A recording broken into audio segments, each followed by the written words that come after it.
Senhor tem nos fortalecido, Senhor, isso é bom demais. Nós estamos aqui, Senhor, para receber mais e mais de Ti. Amém. E o Senhor conhece cada um de nós, nossa necessidade, Senhor. Que o Senhor venha abençoar também as ofertas, Senhor, que foram postas aqui nesse lugar. Que o Senhor venha abençoar cada um no Teu nome, Senhor. Amém. Amém.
Desta reunião, meu Deus, todos os cânticos, e o Senhor neste momento é que é dada a oportunidade do Senhor falar conosco.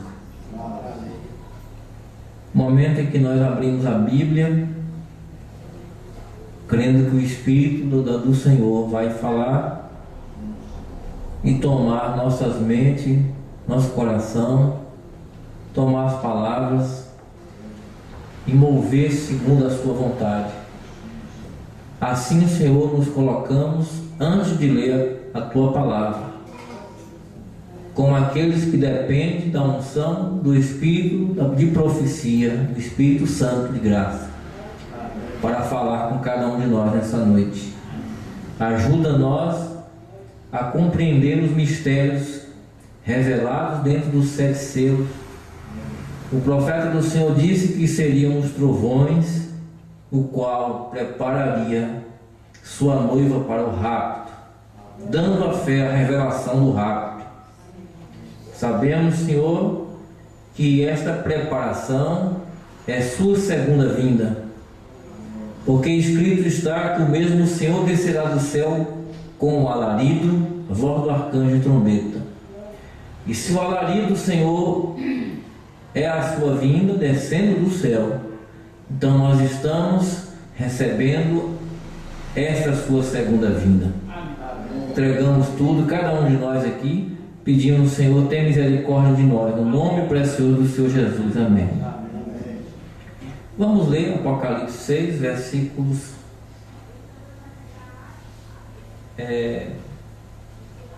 7 e 8, né?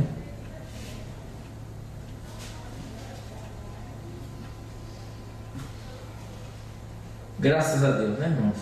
Mais uma oportunidade que o Senhor nos concede ler a sua palavra falando desse assunto das revelações dos 7 selos, né?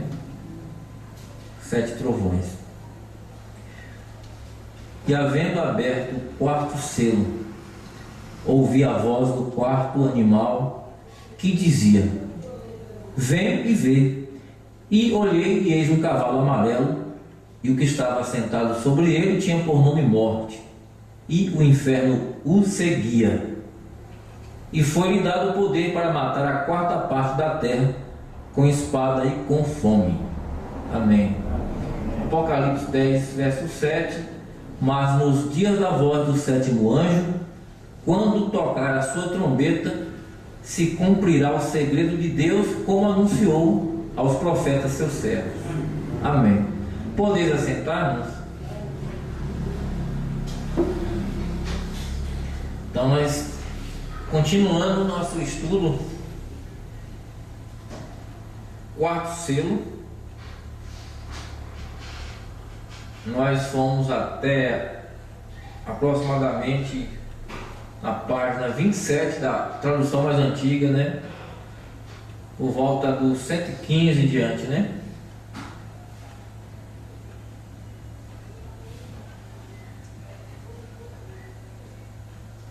Onde o profeta vem falando sobre o poder de Deus para a purificação através do sangue de nosso Senhor Jesus Cristo, o cloro eterno que limpa toda mancha, todo pecado, né? Ele vem nesse pensamento aqui até no 115 e fala sobre o poder da palavra para criar os esquilos, né? Que nós vimos até um pouco disso. E a gente vai aqui a partir do parágrafo 118, onde o profeta começa a falar sobre esse ministério do anticristo. Por quê? O quarto selo é um selo predito. A gente vai ouvir o profeta dizer que o quarto selo é um selo predito. Por quê? Porque nesse quarto selo é que se mostra quem era o cavaleiro que vinha montado nos cavalos. E ele é revelado Satanás em carne humana. Já aconteceu? Não. Ele virá no período da tribulação. São 3 cavalos no ministério do anticristo: o cavalo branco, o engano, fazendo-se passar por igreja de Deus, no entanto era um espírito de anticristo. Cavalo vermelho, a igreja passou a derramar o sangue dos santos. Cavalo preto, conheceu as profundezas de Satanás, chegando a fazer do clero, das pessoas, né, como um comércio. Não do clero, mas das pessoas, né, daqueles que eram membros dela, como comércio. E Satanás dominou completamente. Agora, o cavalo amarelo, ele reúne toda a unção espiritual dos 3 cavalos em um poder que ele vem com uma besta. E no quarto selo nós estamos vendo isto que vem adiante. Por isso nós estamos sabendo agora o que vai suceder na frente. Por isso que é um selo predito, ou seja, falado dele antes de acontecer. Amém? É isso que é. Cavalo amarelo é isso. O poder amarelo é o poder da morte. Jesus Cristo é vida, Satanás é morte. Não é? É isso. E ele retoma todo o poder da mortandade que tinha no cavalo vermelho, por exemplo. Ele volta a matar no cavalo amarelo. Todo o engano que começou no cavalo branco, enganando, fazendo-se passar por Deus, será assim também lá na tribulação. E com a política do mundo, ele reúne toda a unção do cavalo preto com aquele comércio que foi demonstrado naquele selo, né? O terceiro selo. Isso é importante. Um ponto para a gente pensar. Outro ponto importante para a gente meditar antes de continuar é sobre o início do ministério do sétimo anjo. Quando começa o ministério do sétimo anjo? Quando o ministério do sétimo anjo inicia, os mistérios são abertos, diz o profeta. A gente sabe que foi a partir de 63 a 65, daí para cá. Daí para cá inicia-se o ministério do sétimo anjo. Nesse ministério do sétimo anjo, que os mistérios são abertos, é também o ministério da manifestação do Filho do Homem, o qual é o Senhor Jesus abrindo a palavra. Amém? Mesma coisa. Isso também é a segunda vinda de Cristo. Nós vamos ver isso aqui. um ponto que nós vamos destacar. É a segunda vinda de Cristo para abrir a palavra. Porque é a partir de 63 para cá é que se cumpre a escritura de 2 aos Tessalonicenses, capítulo 4, verso 15 em diante. A partir de 63, olha o que diz a palavra: dizemos-vos, pois isto pela palavra do Senhor, que nós, os que ficamos vivos para a vinda do Senhor, não precederemos os que dormem. Não adiantaremos a coisa, não precederemos os que dormem, diz o profeta, que é assim. Porque o mesmo Senhor descerá do céu com alarido. O que foi o alarido? O alarido é a mensagem que prepara para o rapto. Mas o Senhor, a sua segunda vinda, o descer do céu, é no alarido, não é no rapto. Ele desce no alarido, que é a sua segunda vinda, para uma preparação. O que é o alarido? Diz o profeta na mensagem o rapto, que é a mensagem que prepara a noiva para o rapto. O Senhor já desce no alarido. O Senhor desce do céu, não é? Com alarido, e na sequência voz de arcanjo, ressurreição e trombeta de Deus, que é a hora do ajuntamento para a subida. Então, alarido, voz de arcanjo, trombeta de Deus. E os que morrerem em Cristo ressuscitarão primeiro. Depois nós que ficamos vivos seremos arrebatados. Percebeu? Descerá do céu no alarido, arrebatado depois. Então, segunda vinda já é no alarido, arrebatamento é na sequência depois. Alarido, voz de arcanjo, trombeta, aí que ele fala em seremos arrebatados. Por isso não se confunde arrebatamento com segunda vinda, porque o arrebatamento faz parte da segunda vinda. O arrebatamento encerra a segunda vinda. O arrebatamento ele não desce aqui, ele recebe a noiva lá, mas ele tem que cumprir sua palavra, assim como foi nos dias de Noé, é nos dias da manifestação do Filho do Homem. Nos dias de Noé era Deus em carne humana falando com Abraão. Deus em carne humana revelando o segredo dos corações. E isso sucedeu já no ministério do profeta, não é? E aí cumpriu-se essa segunda vinda. Assim como foi no dia no caso de Abraão, nesse caso, né? O dia de Noé também é um tipo, né? Casado se dava em casamento. Mas na encarnação realmente foi o dia de Abraão. Não foi Abraão que recebeu ali Elohim, né? Deus feito carne. É bom, irmãos, estão atentos. É bom isso aí, né? Que aí ajuda muito. Depois os que ficamos vivos seremos arrebatados juntamente com ele nas nuvens. Aí o arrebatamento. A encontrar o Senhor nos ares. Nós vamos ver Jesus nos ares. Mas no outro véu de carne ele já veio na segunda vinda. Fazer o quê? O alarido. Porque tem que ter o preparamento. E é o Senhor descendo do céu. O Senhor desceu do céu. Amém? Amém. E assim estaremos sempre com o Senhor. Portanto, consolados uns aos outros com essas palavras. Nós vamos pegar a sequência aqui do texto. Depois a gente vai firmar um pouquinho nesse ponto desse assunto. Porque o irmão Branham vai fazer uma afirmação dentro dessa mensagem, que ele estava até conversando com o Moel, com os irmãos, e a gente vai ver o que ele disse no desenrolar desse ministério de 63 para 65, sobre a afirmação da segunda vinda de Cristo. É que ele diz assim: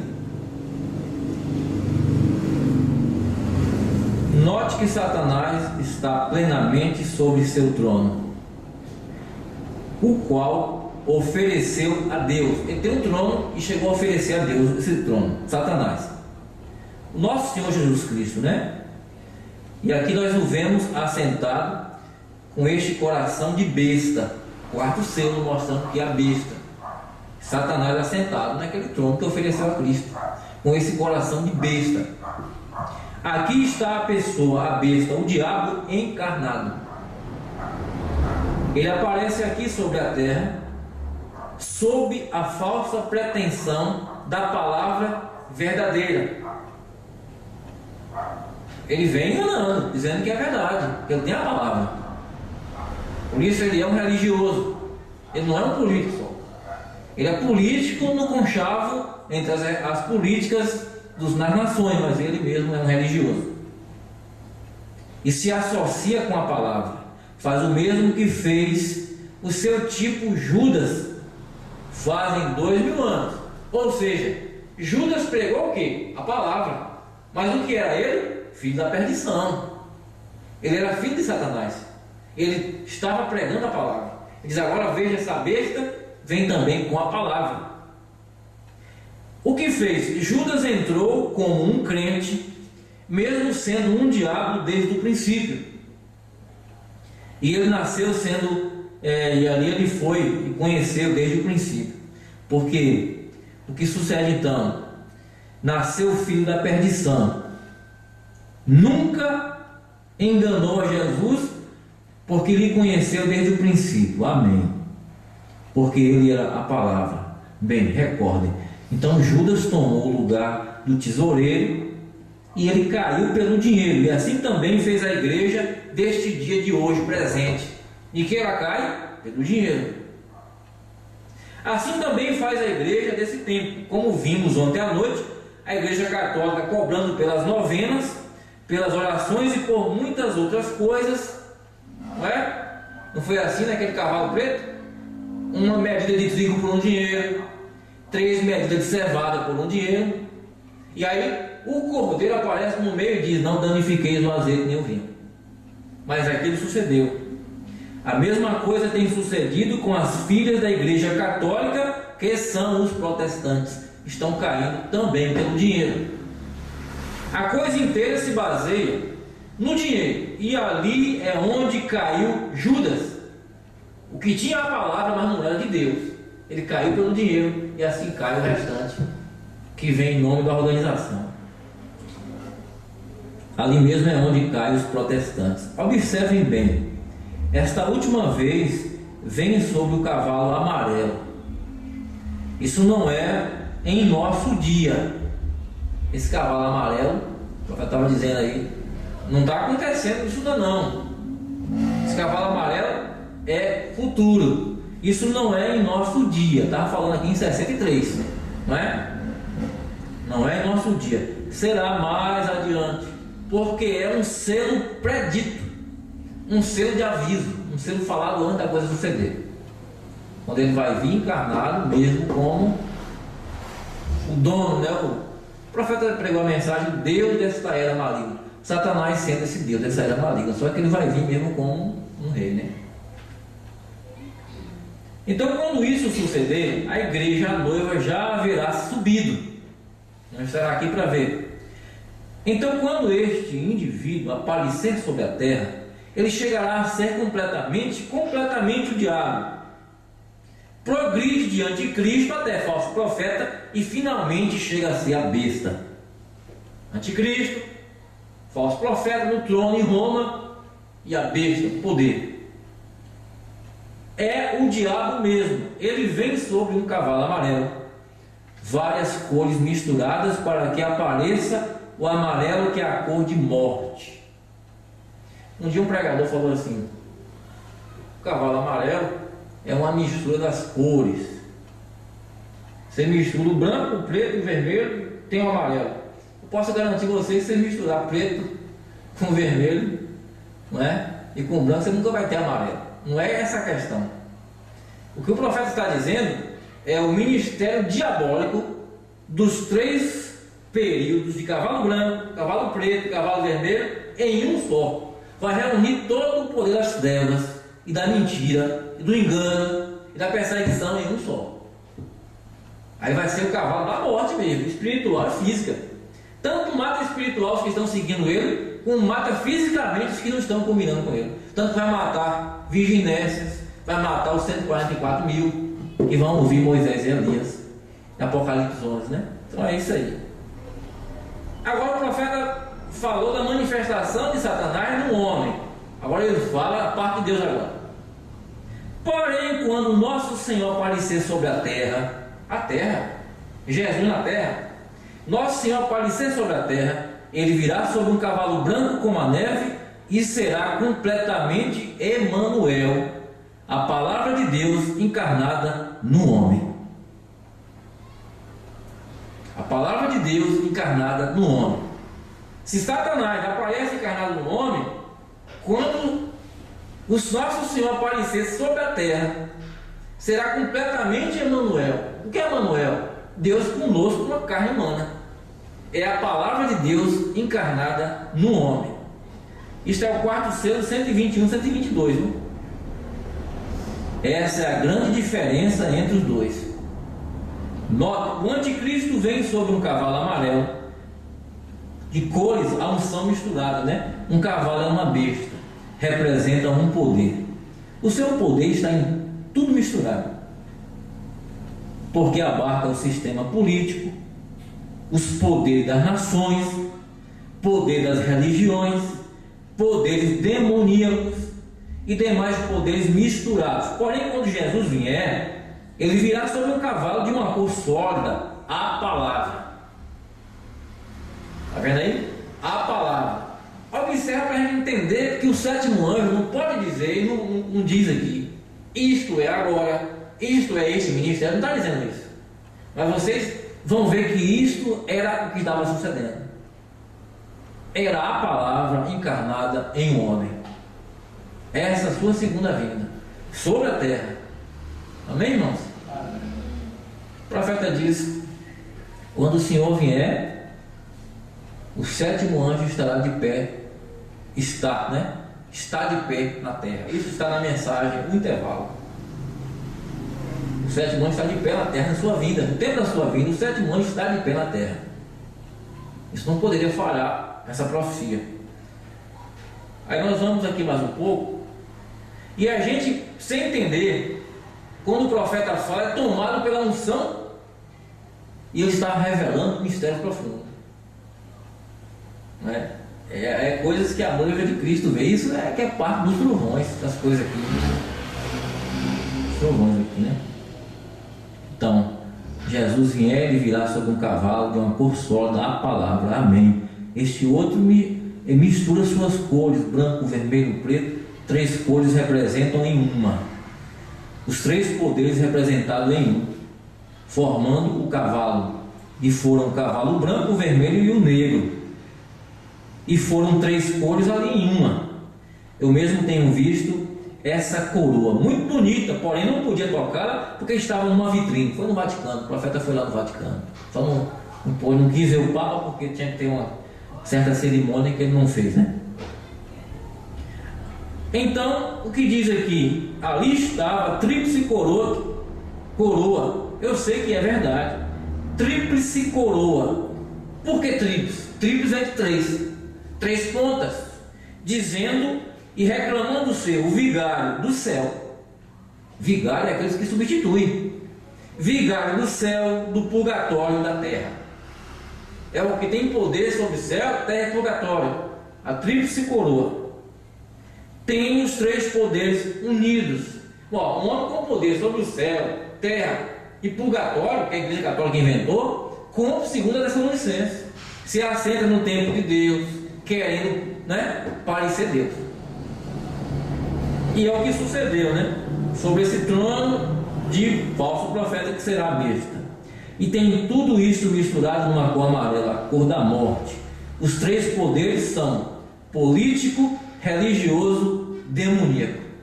Todo o poder da religião que diz ser a verdade, ele pega. Todo o poder da política do mundo, ele reúne com a religião. E todo o poder de Satanás, demoníaco, junto. Pensa que situação, hein? Que vai chegar ao mundo nesta época aqui. Ele é o rei da política, Satanás. Escuta essa frase. Ele é o rei da política, Satanás. A primeira campanha política foi feita no céu. Satanás convenceu 2/3 dos anjos a seu favor contra Miguel. Foi expulso de lá, mas foi um partido dele que foi expulso, com muita gente. Muito anjo, hein? Que foi desceu em forma de demônio para cá. Mas ali foi a política. Então ele é o rei da política, Satanás. Ele é inteligente. Não trate você de ganhar ele com argumentos. Só confie no Senhor. Não tente disputar argumento e inteligência com Satanás, porque isso aí não vai, né? Confie no Senhor. Agora temos visto isto antes. Tudo quanto ao sábio, à educação e coisas relacionadas vem com o lado contrário. O profeta disse que Deus sempre escolhe aqueles que não têm muito conhecimento. E mesmo o apóstolo São Paulo teve que considerar tudo que ele conhecia como aquilo desprezível para Deus usá-lo, né? Por isso que a sabedoria que o mundo reclama e busca e defende, ela é finita, ela é passageira, e Satanás usurpa isso. Agora, a sabedoria de Deus não é? Está em Daniel 12, você lê lá: os sábios, os entendidos resplandecerão, é os revelados. Essa é uma outra sabedoria que está lá, que Daniel fala dos últimos dias, onde a ciência se multiplica, né? Então o profeta vem aqui, a partir do 125, ele diz assim: ele tem 3 poderes, os setores sobre os quais governa a terra, céu e purgatório. Ele mesmo é uma trindade, porque assim ele é feito, e ele vem montado sobre uma trindade. O seu poder é uma trindade, sua coroa é uma trindade, o seu cavalo é uma trindade. 3 que juntou uma coisa só. Tudo é uma trindade, então, né? Então ele é uma trindade, sim senhor. 3 ofícios, e ali está o 4º de novo, porque as 3 etapas de seu ministério faz uma só pessoa, não é? As 3 etapas faz uma pessoa, e quando se revela, aquela pessoa é Satanás, né? Então assim é o que sucede. Satanás encarnado, as 3 etapas de seu ministério o fazem uma só pessoa, o qual é Satanás encarnado. Foram o anticristo, o falso profeta, a besta. Esses 3 tipificam aquilo é Satanás encarnado em sua trindade. Agora Deus também se dá a conhecer na água, sangue e espírito. A água nós sabemos que é justificação, não é? A água representa a justificação. O sangue do Calvário representa a santificação. Precisamos do sangue, santificação, sim. Sem santificação ninguém verá Deus, não é? A justificação, que é a água, justificado pois pela fé. Nós somos justificados pela revelação que nós temos. Fé é revelação. Nós somos justificados não é por nossas obras, não. É porque Deus nos escolheu da fundação do mundo, nos revelou um profeta, uma mensagem. Isso nos faz parte da noiva e somos justificados. Ele não vê nosso pecado porque Ele nos escolheu, não por nossos méritos. Embora depois da justificação Deus pede santificação, separação. E sem santificação ninguém verá Deus. O sangue de Jesus Cristo, seu Filho, nos lava e purifica de todo o pecado, porque nós temos que arrepender e mudar de vida, para o sangue redimir. E o Espírito de Deus vem embora, porque aqui é as 3 etapas. Então o que acontece? Água, sangue e Espírito, o qual é de Deus.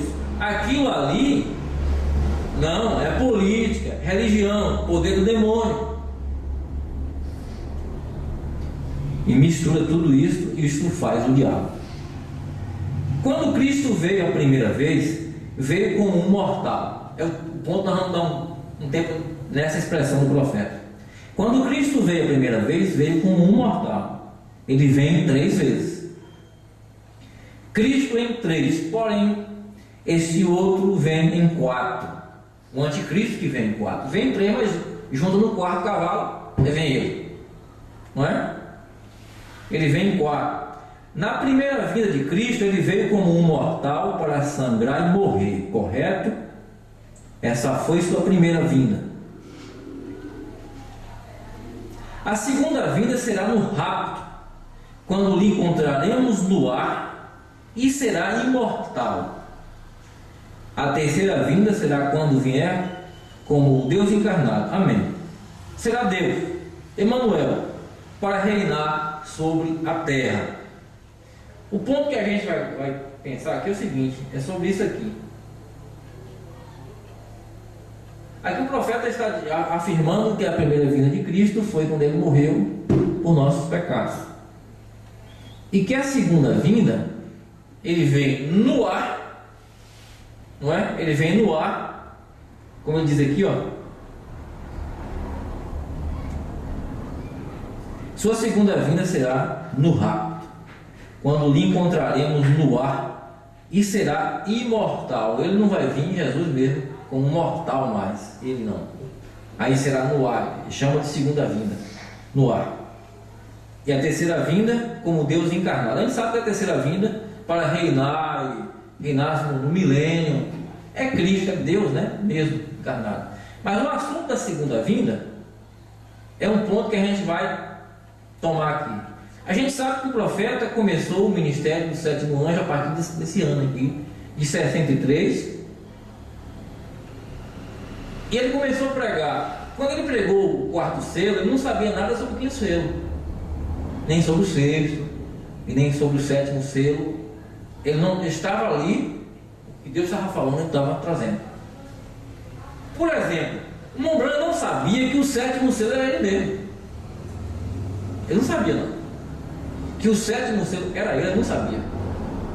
A segunda vinda de Cristo, quando desce aquela nuvem formada por anjos no Monte Pôr do Sol, 28 de fevereiro de 63, das 18h10 às 18h30, quase meia hora, não é? O dia e a hora da sua segunda vinda, sucedeu tudo aquilo ali. O profeta irmão Branham foi levantado dentro daquela nuvem, ele desceu, foi comissionado a pregar os seus. A gente hoje está dizendo, pela mensagem do irmão Branham, que aquilo foi a segunda vinda, e que o anjo forte desceu com um livrinho aberto, que foi o livro da vida, né? E aquilo veio até o irmão Branham, porque aí ele pisou na terra e no mar, Deus se materializou, Cristo no profeta, pregando. Isso a gente está dizendo. Mas pensa que o irmão Branham tinha essa revelação aqui. O irmão Branham ainda não tinha percebido isso. E a gente vai provar isso, porque ele mesmo diz. E ele veio ter essa revelação em 65, não foi em 63. E era o sétimo selo se desenrolando. Por isso que os selos não foram consumados só em 63. Ali começa o ministério do sétimo anjo, vai até 65. Você tem que acompanhar toda essa questão aí, para a gente entender, né? Acompanhar o tempo. Senão, se a gente não tiver essa visão, e a gente não tiver a sensibilidade de entender que Deus movendo através do profeta, não é? É a mesma coisa em Apocalipse. João se prostrou diante do anjo, e o anjo mandou que não fizesse aquilo, porque mas não faças tal, sou conservo teu, sou profeta como você. Mas o anjo estava dizendo, eu sou a raiz, a geração de Davi, a resplandecente estrela da manhã. Era Cristo falando. O anjo era Cristo falando, e o anjo era o anjo falando. E João chegou a confundir aquilo e se dobrar. Mas a gente sabia que ali era Cristo no anjo. Cristo no anjo. Amém? Agora o profeta aqui, ó, ele é interessante isso aqui. Ele vai falando do assunto de 63. Aqui já foi pregado em 25 de julho de 65. Na mensagem, qual é a atração sobre a montanha? É que ele diz assim, ó, falando de lá, né? Lá estava aquele círculo subindo da terra. É o 141 parágrafo, viu? Aquele círculo subindo da terra, na forma de um nevoeiro. Quando isso aconteceu, isto foi diretamente para a montanha. Começou a formar um círculo indo para o oeste, da direção de onde isto veio. Depois de algum tempo, a ciência descobriu 30 milhas, 48 quilômetros de altura, 25 milhas, 40 quilômetros de lado a lado, exatamente no círculo da pirâmide. Outro dia, lá de pé, virei a foto para a direita e ali está Jesus, como ele estava nas 7 eras da igreja, com a cabeleira branca, mostrando a suprema deidade. Ele é o alfa e o ômega, é o primeiro e o último. Ele é o supremo juiz de toda a eternidade, lá de pé, e confirmou a mensagem desta hora: haverá luz no tempo do entardecer. O que é tudo isto? O que era isto? Aí ele começa falando sobre aquela pedra que foi atirada e veio sobre a costa oeste, não é? Onde veio aquele castigo ali da profecia. Mais adiante, no 146, no meio do parágrafo, ele diz assim: isto aconteceu no monte pôr do sol, é o tempo do entardecer, tempo do pôr do sol. A mensagem do pôr do sol, através do ocaso da história, um ocaso de profecia, ou melhor, sendo cumprida. Haverá luz no tempo do entardecer sobre o monte pôr do sol, na floresta Coronado, a 40 milhas do norte de Tucson. Pegue o mapa e veja se ali o pico pôr do sol está lá. É exatamente ali onde isto aconteceu. Eu não sabia disto até outro dia. Olha, sobre a vindicação da palavra do dia, o que aconteceu no Monte Pôr do Sol, ele não sabia até outro dia. Que aquilo, o que ele não sabia? Que aquilo foi a vinda do Senhor. Eu não sabia que aquilo foi aquela manifestação. Até outro dia eu não sabia disso. Você vê o profeta falando que a segunda vinda de Cristo vem no rapto no ar. Mas aqui já muda, a coisa não é assim. Tem outro trecho que o profeta diz: a segunda vinda não é um mistério oculto. O rapto sim é um mistério oculto. A segunda vinda foi estampada. O rapto você não sabe que hora que o rapto vai se dar. A gente não sabe ainda não. O rapto não, mas a segunda vinda sim. Jesus falou daquele dia e hora, ninguém sabe, mas refere à segunda vinda, a manifestação do Filho do Homem, isso nós sabemos. Dia e hora, o rapto não. Então o que acontece aqui? O profeta diz: aquilo nunca morrerá. Está exatamente se desvendando, da própria coisa acontecendo, a foto de Jesus olhando para nós. E agora exatamente sobre o monte pôr do sol, a luz do pôr do sol, a luz do entardecer veio, Deus vindicando a si mesmo. Amém, irmãos? O que é isto? A foto de que Deus e Cristo são um. A branca, quantos o viram, a peruca branca sobre ele? Como falamos em Apocalipse 1, veja a suprema deidade, suprema autoridade, não outra voz, não outro Deus, nenhum outro nada. Nele habita corporalmente a plenitude da divindade. Os anjos, eles mesmos, eram a sua peruca. Amém. Sua vinda. Mas vamos aprofundar um pouquinho mais nessa outra mensagem aqui. Ouvi, mas agora vejo, que foi pregado também 27 de novembro de 65.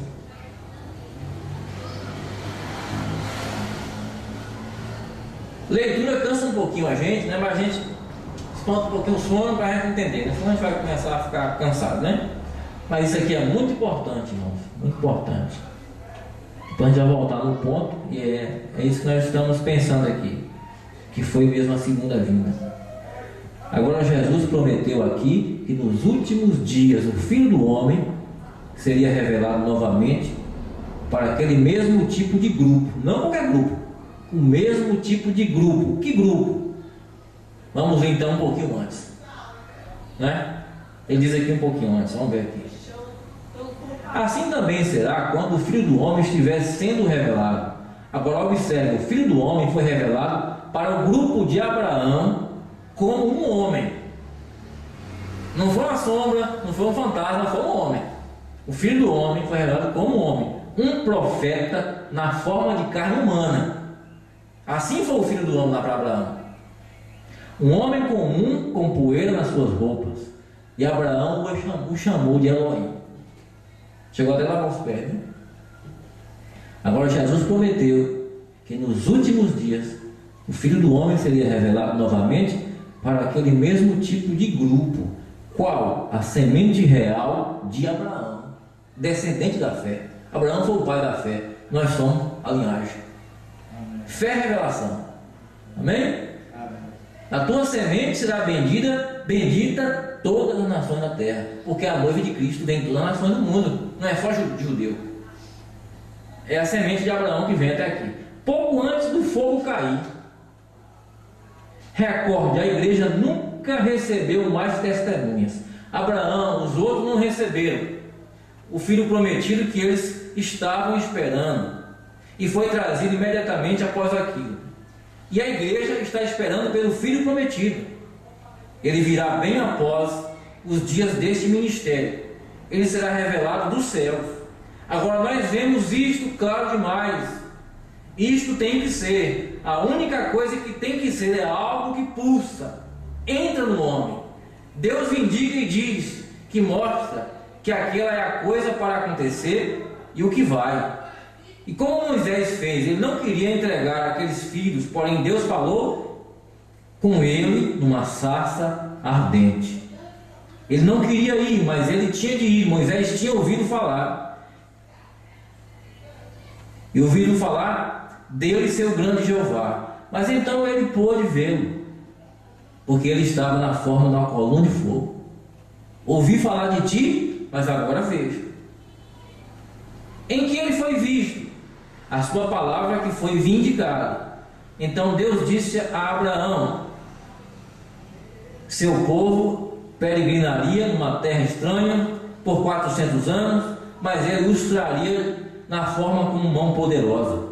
E observe essa sarça ardente que vindicou que o profeta Abraão havia dito que aconteceria. E Moisés disse: ouvi falar disso, mas agora vejo. Olha o que o profeta está preparando para dizer para nós que ouvia falar, mas agora não era mais conversa, estava se vendo, não é? Agora nós ouvimos falar que nos últimos dias o Filho do Homem viria no meio do seu povo, se revelaria ao povo da mesma forma que fez pouco antes da destruição de Sodoma. O Filho do Homem, o que ele fez? Ele conheceu o segredo que estava no coração de Sara, e também deu a promessa a Abraão. Abraão tinha ouvido a voz de Deus, e pode ser que o tenha visto de muitas formas diferentes. Eu não sei como ele falou com ele, através de sonhos ou profecia, mas desta vez o viu. Ouviu falar de ti, mas agora te vejo. Agora, e a igreja tem ouvido falar de Deus. Eles leram sobre Deus, sobre ele, o que ele fez, as promessas que ele fez, mas agora nós o vemos com nossos olhos. Temos falado de Deus, ouvido falar de Deus, tem se falado de Deus, lido sobre Deus, e o profeta diz: mas agora nós o vemos com nossos olhos, não é? Exatamente como Jó viu: ouvi falar de ti, mas agora vejo. Ó, quão diferente. Então Moisés, naquela crise, clamou. Nós descobrimos em Êxodo capítulo 14, verso 13, 16, Moisés naquele grande esforço ali com o filho de Israel, e em inspiração, e atingiu ele e disse o que estava suposto a dizer, não sabendo que ele disse isso. Então, aquietai-vos e vede a salvação de Deus. Deus nem tinha falado com ele ainda. Então, veja, a inspiração o atingiu. Eles disseram: porque nos trouxeram aqui? Nós deveríamos ter morrido no Egito. Foi porque ali não havia mais sepultura. Trouxemos aqui, nós deixamos morrer. Poderia ter vivido em paz como escravos até morrer, porém tu nos trouxeste aqui. Mas ali tinha uma palavra e um profeta. Mas o que é importante para nós perceber isso aqui é que o profeta diz: a igreja tem ouvido falar de Deus, eles leram sobre Deus, o que Deus fez, as promessas que ele fez, mas agora nós o vemos, assim como foi nos dias de Abraão. Ele foi visto, amém? Por quê? Para cumprir o que está escrito aqui antes, no parágrafo 112, manifestação do Filho do Homem. Agora, o Filho do Homem é Jesus Cristo. Ele se deu a conhecer, se manifestou, e ele foi sua segunda vinda. Porque o mesmo Senhor descerá do céu no alarido, Amém? O que é o alarido? Nós pensávamos antigamente que o alarido é a primeira e segunda etapa, e não é. Primeira e segunda etapa não foi alarido. Primeira e segunda etapa foi uma preparação de poder para receber o alarido que começou a partir do Monte Pôr do Sol para cá. O Monte Pôr do Sol começou o ministério do sétimo anjo, que foi o alarido, segundo a vinda de Cristo. Começa ali. O alarido é a segunda vinda, ele desce com a palavra aberta. Amém, irmãos? O que foi antes foi preparação. Primeira e segunda etapa. A terceira etapa é a abertura da palavra. A abertura da palavra é justamente isso. O alarido, a palavra que prepara para o rapto. Porque dentro desse alarido, que tem os 7 selos, tem os 7 trovões, que prepara para a fé de rapto. Então está tudo dentro dessa citação, né? Essa questão do alarido. Mais alguma coisa aqui? O único lugar, deixa eu ver se tem mais alguma coisa para mais aqui. O profeta diz aqui. 203, o único lugar provido por Deus para adoração. 28 de novembro de 65. Diz o profeta aqui, ó, a pedra de coroa está clamando. Pedra de coroa é a última parte do ministério. Pedra de coroa é a terceira puxada. Amém, irmãos? A pedra de coroa está clamando, graça, graça. Tem passado da morte, e os crentes da palavra, vivendo do Deus vivente. O único plano provido por Deus para a sua era, e seus filhos na era da palavra. Eles são vivificados pelo Espírito, como uma faísca que tem saído acesa em algo para dar-lhes a vida. E agora estão assentados em lugares celestiais. Olha a pedra de coroa, terceira etapa. Estão assentados em lugares celestiais. Tempo presente, já vivificados, sujeitos a toda a promessa da palavra. Chegou ao ponto que está sujeito a toda a promessa, o rapto. Porque só falta isso. Toda a promessa da palavra estão sujeitos a isso. Esses são os filhos de Deus. Então, o que faz isto?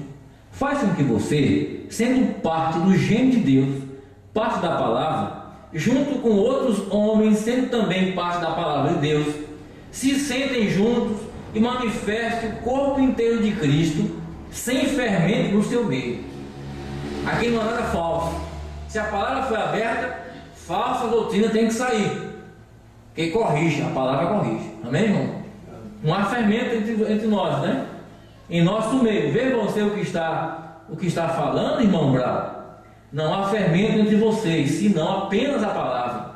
Estando assentados nos lugares celestiais, na porta, onde ele tem posto o seu nome, Cristo Jesus. O fato de haver fermento em seu meio não faz com que se produza a plenitude completa da deidade corporalmente entre vocês. Se há fermento, a deidade corporalmente não entra em plenitude. Isso não se pode fazer na era de Lutero. Não tinha plenitude da palavra lá. Não tinha plenitude. Não se pode fazer na era de Lutero. Tampouco se pode fazer na era de Wesley. Nem se pode fazer na era pentecostal. Porém, tem se podido fazer no dia quando o Filho do Homem é manifestado e revelado.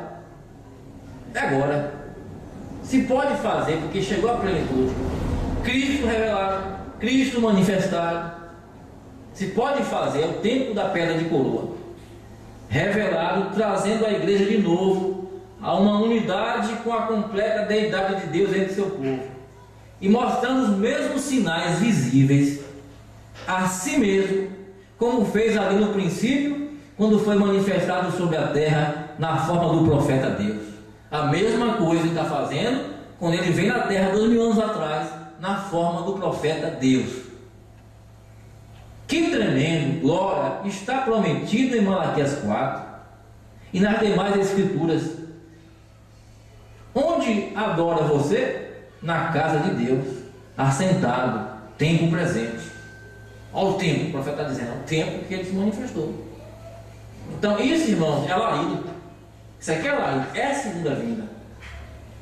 Não é só um homem e um profeta, é Cristo falando. Vai por esse caminho, a gente pode segurar nisso, como entre a vida e a morte, que é a salvação.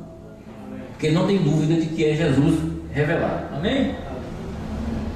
Graças a Deus. Apenas um ponto que nós orarmos aqui, porque nós esse foi o ponto que o profeta diz aqui. Eu vou ler para nós olhar aqui e nós encerrar aqui, ó. O que ele diz aqui, né? Sua segunda vinda será no rapto, quando encontrarmos no ar. Aí você tem que entender que o irmão Branham estava no curso da revelação. E a gente sabe que a segunda vinda foi ali, no Monte Pôr do Sol, que ele veio. E o rapto é o finalzinho da sua segunda vinda, já levando a noiva, porque ele vem no ar. Não é? A própria Escritura mostrou para nós aqui, ali depois seremos arrebatados com eles na nuvem. Porque essa citação do irmão Branham não poderia falhar. Infalíveis palavras de promessa de 64, de 20 de janeiro de 64. Eu já li isso aqui algumas vezes, mas nesse caso aqui eu vou ler mais uma vez, nunca é demais. Quando o profeta diz que Israel está na sua terra, e Jesus disse que quando Israel estiver na sua terra, aquela geração mesmo ele viria. O rapto já aconteceu? Não aconteceu. Em 63 ele disse que a segunda vinda era no ar. Em 64 ele está afirmando para nós que a segunda vinda é quando Israel está na sua terra natal, é a própria nação, tem seu próprio dinheiro, sua bandeira, é um membro das Nações Unidas. Ela é simplesmente uma nação. A primeira vez por volta de 2.500 anos, desde que foi nação. Jesus prometeu aquilo, a geração. Observe, a geração, ele diz. E na Bíblia, uma geração é dividida de 40 anos. O tempo em que Israel se tornou nação, até 40 anos, neste período de tempo, ele virá. Tornou nação, virá. E se aquilo é verdade, então aquilo o traz à vida. Em 48, Israel voltou. Jesus falou, daquela geração. 48 terminou quando? 48, 40 anos, 88, acabou o tempo. Ele veio ou não veio? O profeta falhou ou não falhou? Veio em 63, no meio. No meio ele veio. E aí ele está conosco. Por isso, ele saiu do lugar de intercessão. E aí a grande revelação entra aí. Saiu do lugar de intercessão e veio no ministério agora do leão, não do cordeiro. Ele vem agora por sua noiva, unicamente por sua noiva. Por estar com sua noiva, ele está conosco também, até só que espiritualmente. Veio na forma do irmão Branham, pregou, abriu os mistérios e está espiritualmente com sua noiva. Mas nós o veremos mesmo no rapto, no ar. Isso vai suceder. O veremos. Quando haver um rapto, a transformação dos corpos, a ressurreição, ele vai encontrar essa noiva no ar. Não é mais aqui embaixo, não. Amém? Aí sim, aí o Senhor leva a noiva. Amém? Graças a Deus. Vamos ficar de pé, nós vamos orar, Deus. Muito obrigado, meu Deus querido, por crer na palavra do Senhor. Sabendo que o Senhor está em pleno curso da sua segunda vinda. E o Senhor veio, o Senhor mesmo, com o livro da redenção aberto. Através do profeta pregou, tudo acontece espiritualmente. E quando o Senhor pregou, fomos atraídos pela revelação, que disse o teu profeta que o nosso nome estava escrito no selo. Por estar escrito, nós vimos a voz. E o Senhor está fazendo sua segunda vinda. O mundo está enredado nas doutrinas das religiões, e nós vemos o profeta dizer que Satanás tomará tudo que é religião do mundo. Mas Senhor, e o Senhor vem com sua palavra. O Senhor está trabalhando com a noiva pequenininha nesse último dia. Quando esta noiva, ela mesmo ser a palavra, porque sua palavra não é mensagem de papel, sua palavra não é texto de imprensa e gráfica, ela é espírito e vida. Quando ela for vivida, estiver na vida desses eleitos, certamente o Senhor fará o rapto, porque é o Senhor agora mesmo, espiritualmente, revelando, cuidando de cada um membro dessa noiva pequenininha, do último dia, que aqueles que passaram não serão aperfeiçoados sem esta noiva. E quando tudo estiver completo, Senhor, que sua palavra estiver manifesta na terra, o Senhor vai tirar sua palavra, e sua palavra estará em forma humana, assim como o Senhor manifesta em forma humana. E será a sua palavra em forma humana que será raptada da terra. Não será as Bíblias que nós levamos debaixo do braço, não será as mensagens do profeta que está aqui, mas será a palavra Espírito em nós, que será levada. Essa quarta Bíblia revelada será levada em cada eleito aqui. Oramos, Senhor, entregando cada um de nós, ao sair daqui, que nós possamos estar levando uma bênção, uma unção desse culto, uma bênção de paz, tranquilidade, de amor nos nossos corações, e uma bênção, Senhor Jesus, de toda sorte de promessa de sua palavra para nós, e podemos refletir sobre esse dia que nós estamos vivendo. Não é tempo de brincar mais, não é tempo de brincadeira, é tempo de levar a sério, porque existe os olhos de Deus nos olhando todos os dias, e não devemos entristecer o Espírito Santo, o qual nós estamos selados até o dia da redenção. Devemos estar agradando a esse Espírito de graça, que quer nos aperfeiçoar e que está nos aperfeiçoando. Nós agradecemos a Ti, Senhor, pela perfeição escondida, a perfeição que transforma a alma de cada um de nós. Está escondida dentro de nós, mas o mundo não pode ver, mas nós podemos sentir. Agradecemos por tudo no santo nome do Senhor Jesus. Amém.